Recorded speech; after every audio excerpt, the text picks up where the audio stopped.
A musical instrument, E.B. Browning. Pan, of Greek mythology, is wreaking havoc down by the river as he searches for the perfect reed to destroy and make new in the beautiful music it will produce. As successful as this project is, still the other gods sigh because they recognize the great loss of the original reed.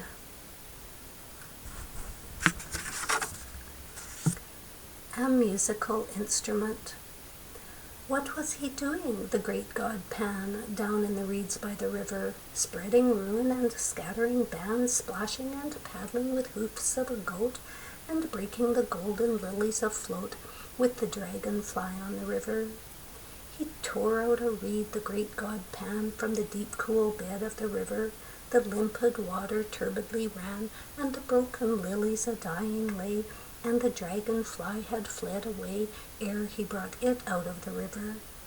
High on the shore sate the great god Pan, while turbidly flowed the river, and hacked and hewed as a great god can, with his hard bleak steel at the patient reed, till there was not a sign of a leaf indeed, to prove it fresh from the river.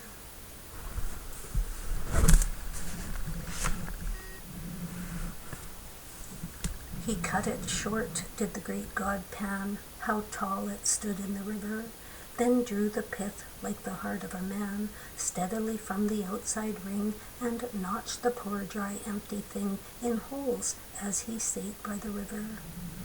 This is the way, laughed the great god Pan, laughed while he sate by the river, the only way since gods began to make sweet music they could succeed.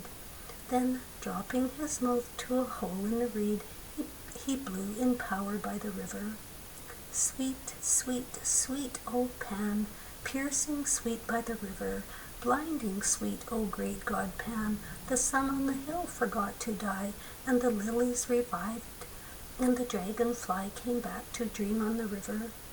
Yet half a beast is the great god Pan, to laugh as he sits by the river, making a poet out of a man. The true gods sigh for the cost and pain, for the reed which grows never more again, as a reed with the reeds in the river.